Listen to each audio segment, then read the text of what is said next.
Cuaca ekstrim di Maluku, masyarakat diminta hindari sementara aktivitas pelayaran.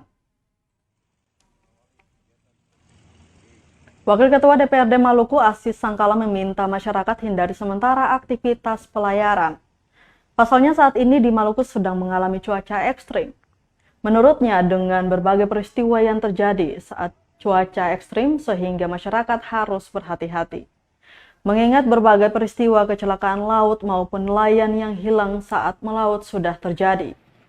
Diketahui dalam satu hari kemarin, Senin 21 Februari 2022, terjadi 3 kecelakaan laut di Maluku Tenggara, Kepulauan Aru, dan Maluku Tengah.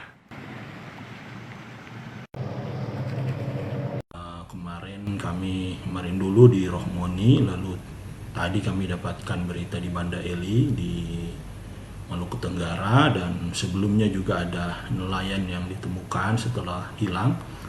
Yang pertama, kami berharap agar BMKG segera mengeluarkan peringatan ya, dan kemudian ditindaklanjuti oleh pemerintah baik provinsi maupun kabupaten, sehingga peringatan-peringatan tentang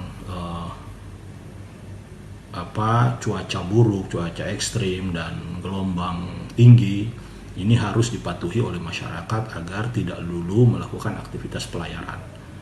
Yang kedua, kami berharap Basarnas agar segera berkoordinasi dan kemudian terjun ke lapangan sehingga memastikan para korban yang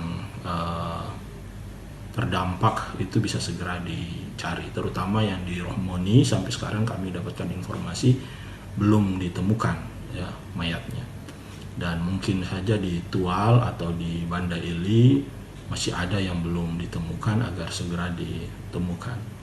Dan yang terakhir, kepada warga masyarakat agar mematuhi himbauan dari pemerintah, baik pemerintah provinsi maupun pemerintah kabupaten kota, agar bisa menahan diri beraktivitas di laut.